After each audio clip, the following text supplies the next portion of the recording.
When you out there without care, I was out of tune. But it wasn't because I didn't know, no.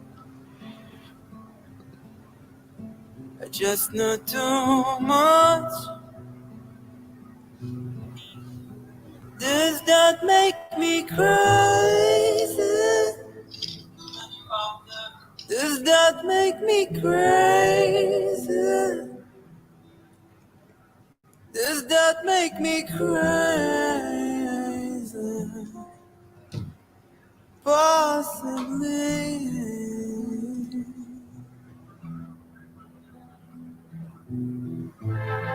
I hope that you're having the time of your life. Think twice. That's my only advice. Oh, who do you think you are? Oh, bless your soul. Guys, hope you guys are well. We need to talk about this. We do. You know, when you do your podcasts and your YouTube videos and your Facebook lives, they constantly tell you that once you press the live button, you jump straight into it. You know why? Because you have to hook. You've got 3 seconds, literally count them, 3 seconds for you to hook your audience. If you can't hook your audience in 3 seconds, lots of people scroll. They do. This is the advice. This is the conventional wisdom that they give you on YouTube tutorials. I don't always follow that because, we're unconventional. We sort of break the mold. So it's a Wednesday afternoon. I don't know if you guys have had lunch. I haven't had lunch yet. I will. It's going to be a late one, okay? Because I've been sitting here trying to figure out what to say to you concerning this topic. Let's get into it. Let's talk about this. As many of you know, yesterday, an independent member of parliament by the name of Munir Zulu. He hails from Lumezi there. A few days ago, he came out with this scathing, vociferous, contemptuous, volatile accusation and claim that there were some government officials that had received some type of bribe. Now, anybody can allege anything. I mean, you could sit here on Facebook and say the sky is green. Anybody can say whatever the heck they want. The only trouble is, at some point, if somebody decides to take you to task and then legally challenge you based upon what you have said, then it takes a different turn. Then the color changes.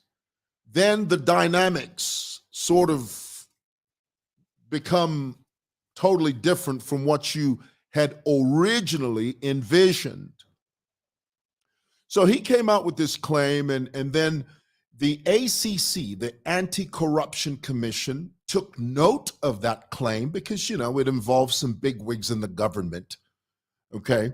So the ACC called Munir Zulu and said, Munir, we heard that you've made this claim. What you need to do is you need to make your way over to our offices because we want to talk to you about this. We sort of get the hint that you've got some stuff that we as ACC may want to look at. So Munir, that's his name, Munir.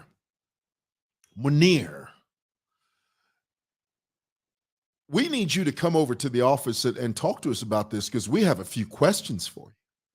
So Munir turns around and says, well, I don't trust the system. I don't trust you. I don't trust anything about you. Your integrity, as far as I'm concerned, is shot to zero. I would much rather trust an alligator. I would much rather trust a crocodile. I would much rather trust a Gabon viper than the ACC. I'm not coming to your party, is basically what Munir said. Well, the ACC said, well, that's not going to work. Because the way it works is when the ACC summons you, that is to say, when they call you, it is your responsibility as a law-abiding citizen to respond and to show up. Munir didn't do that. So because he didn't do that, the ACC then decided to go after him. So they went and grabbed him. They threw him in jail, charged him, okay? When they charged him, he was released on bond, okay? In Zambia, we say that. That means they charge you, they say you can go home, but you're going to court. So don't go anywhere. Because if you miss your court date, the people that sign as your sureties, they're in big trouble. They're in a pickle.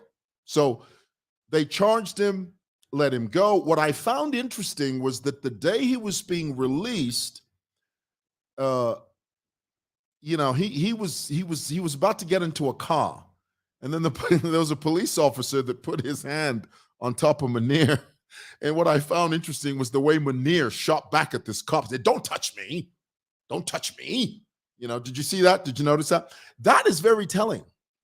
That tells you a lot about someone's character. Honestly, really, it's the Shimba Kambwili effect.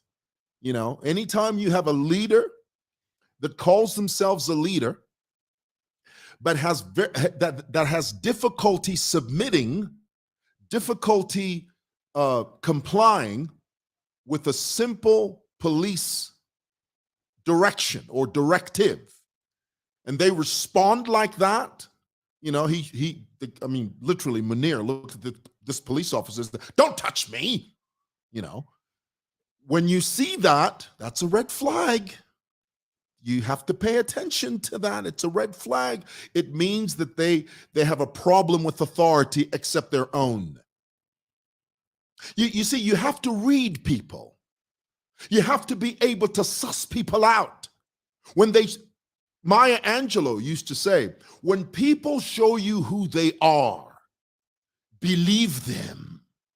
Munir is showing you a microcosm of his character. His character is, I am answerable to no one except myself. Therefore, he can turn to a police officer, rightly or wrongly, whether or not the cop was wrong or right. He can turn around to a police officer and say, "Don't touch me." Red flag. So anyway, that passed. And then when he was released, he made one of the biggest blunders, one of the biggest political blunders I have seen in recent Zambian political history. And I'm not exaggerating when I tell you that. So here it is, of course, before he went to jail, he was very vociferous and very, he was very, very loud, very cantankerous, But as soon as he tasted a bit of that jail, when he came out, he was a bit subdued. He wasn't as loud. He wasn't as cantankerous, but he did say something that changed people's perception of him. And I'm going to throw it up here. Now, before I continue, let me make it crystal clear who Munir Zulu is. Okay? Munir is a 35-year-old, very young, independent member of parliament for Lumezi over there in the Eastern Province. Now, Lumezi, for some of you that may not know, Lumezi, it's a little small portion of the Eastern Province there, has a population of approximately 130,000 people. The last census that was done, which is recorded, was back in 2018. So about 135 some odd. 130,000. Sorry, not 35. Let me correct that. 130,000 some odd people that populate Lumezi, which he is the independent member of parliament for Lumezi. So when he came out, Munir said, and I quote, he said, the villagers from Lumezi, from where he's from, the people that he represents, are more intelligent than the villagers from Wingwa. You know where that is? That's in the southern province, Monza area there. And interestingly, our current president is from there. And as you know, our president hails from the southern province. And Wingwa is where the president hails from. So basically, what Munir was saying is that on a larger scale, now, of course, you can interpret this any way you want to, okay? Your interpretation may not necessarily be my interpretation, but here's the difference. This is my platform. Therefore, I will give you my interpretation as I saw it and as I heard it. Okay? Basically, what Munir was saying was the Easterners are more intelligent than those Tongas. You've got a young member of parliament, a young lawmaker that throws into the mix of his mess, he throws a tribal bomb in the midst of a self-inflicted wound. And what I mean by that is he came up with all of this stuff. He created this storm in a teacup. And then he turns around after being arrested, but in his mind, he's being victimized. It's the thing about being a politician. Politicians are some of the craziest people in the world, boy, especially in Africa. A politician will self-inflict. And then when the police or the authorities go after him, all of a sudden, she will interpret that self-infliction as persecution. It only happens in Africa. It's the most amazing thing. So here it is.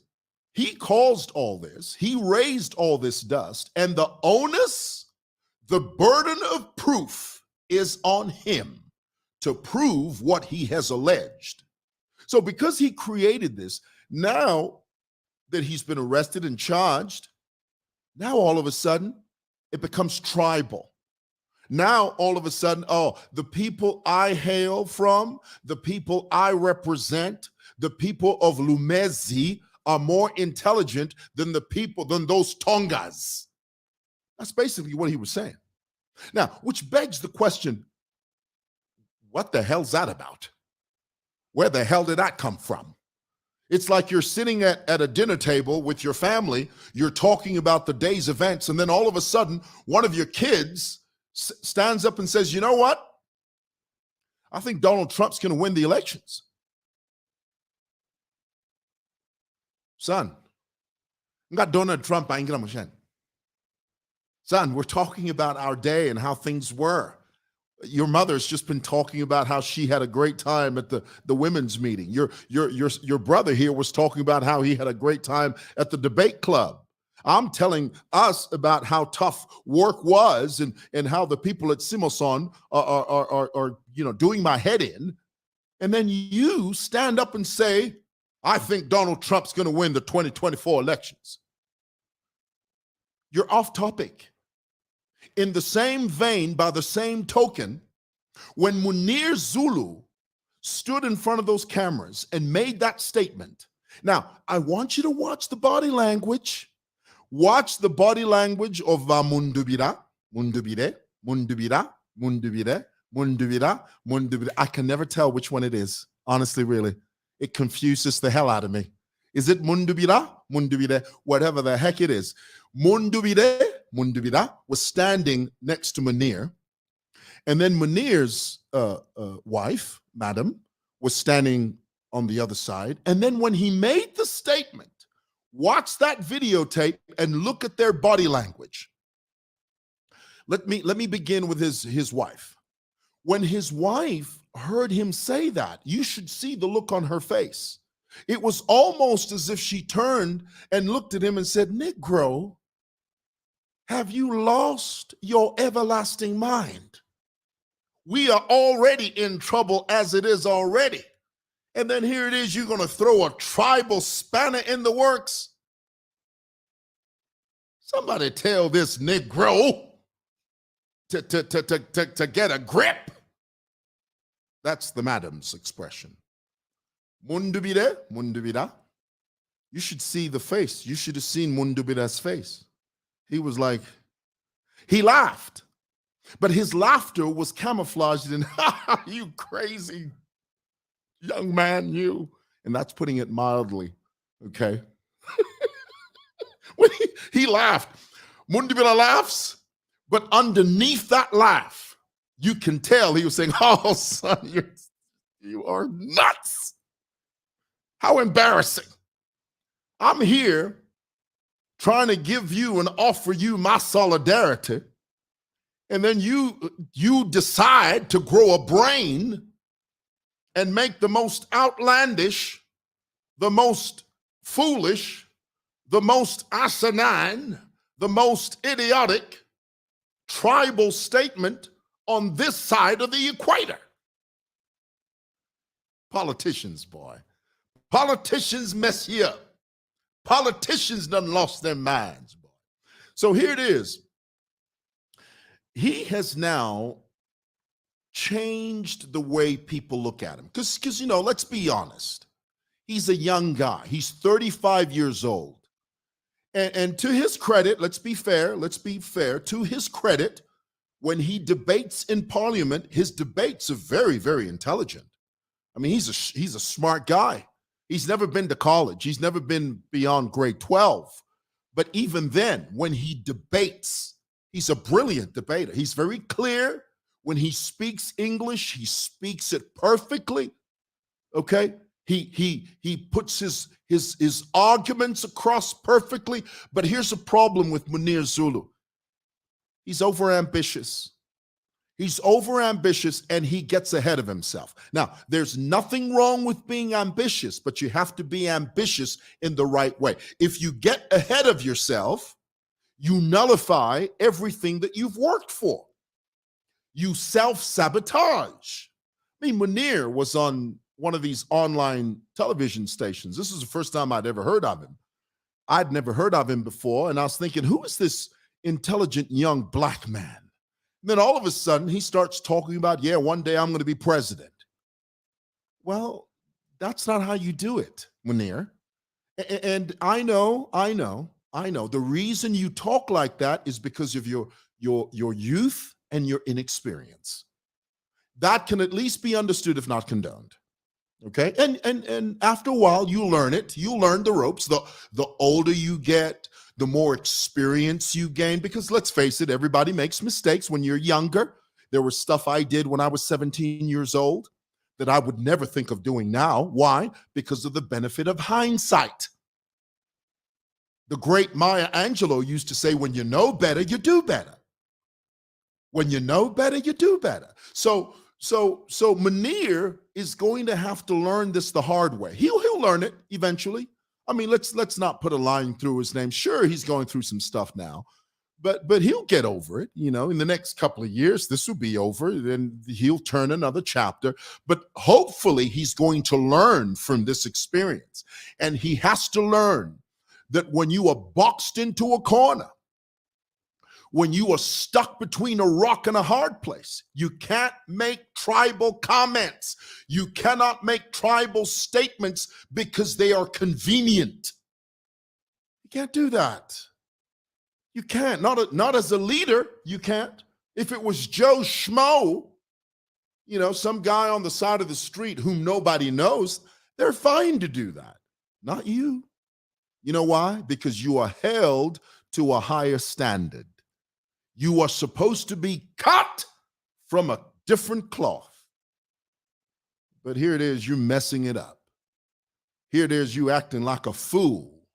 Here it is, you acting like an imbecile, because you don't know what the hell you're talking. You don't know what the hell you're doing when you start using tribal statements to put your point across. When you say the people, the villages of Lumezi, where I'm from, we're more intelligent than those Tongas.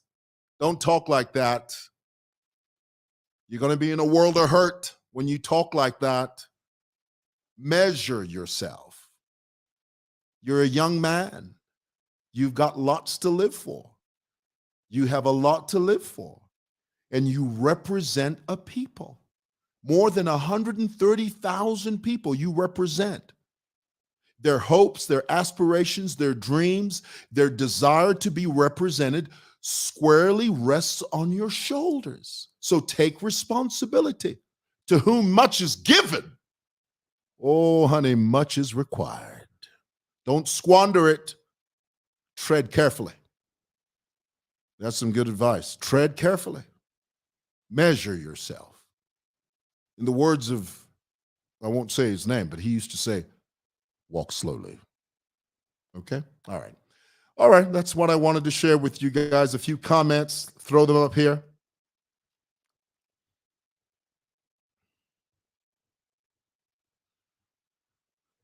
Recently, he said he can't be ruled by minority tribe.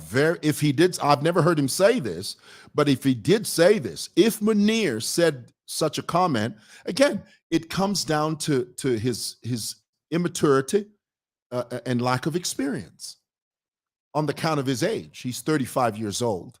A 35-year-old politician is green behind the ears.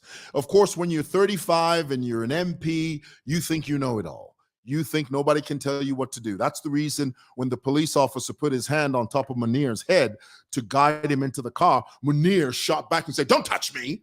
Why? Because his youth gives him the mirage that he's all powerful, he's all knowing, nobody can tell him what to do. So if he's going to make statements like this, where he says, I cannot be ruled by a minority tribe, that's being disingenuous. And guys, let me also say, I always say this, and I'll never tire of saying this, nobody rules over anybody, okay?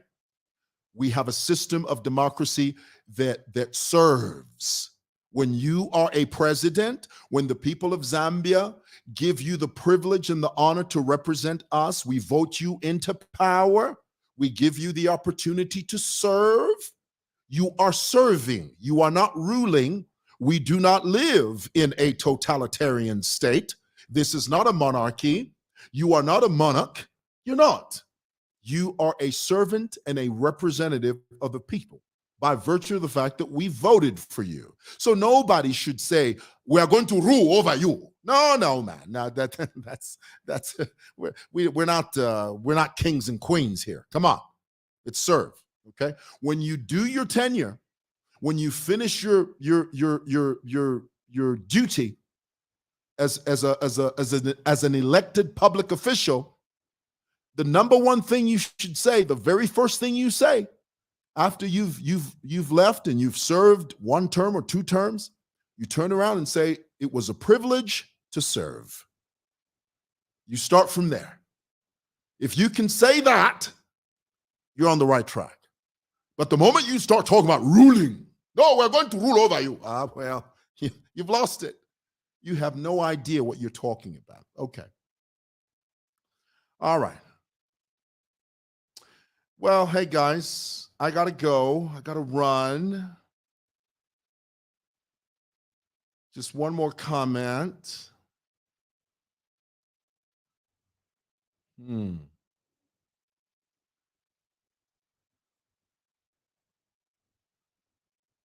Yeah, here it is. Kennedy says he is still young. Forgive him, still learning. Yes, he's young. I mean, 35 years old. I can't imagine being 35 years old and being a member of parliament because you're still so young. I mean, you're young. You learn the ropes, you know. If he plays his politics right, he's got a future in politics. But if he continues on this trajectory, where he's, very boastful, because he has that. He's got a very boastful personality. He does. His personality is bigger than him. He's like that young betting guy. The guy that does the betting, very boastful. That's never a good thing. That's never a good sign. Don't be boastful. Okay? Offer your service. Okay? Have a heart of a servant, to serve the people you represent, not to lord over them, not to dominate them. When a police officer puts his hand on your head, don't turn around and say, "Don't touch me." That really opened my eyes when he did that. I thought, Munir, I see your character. I see right through you. I do. All right, guys, I got to go. Thank you so much for watching. Appreciate you guys. Have a great day. Bye. Have a good one.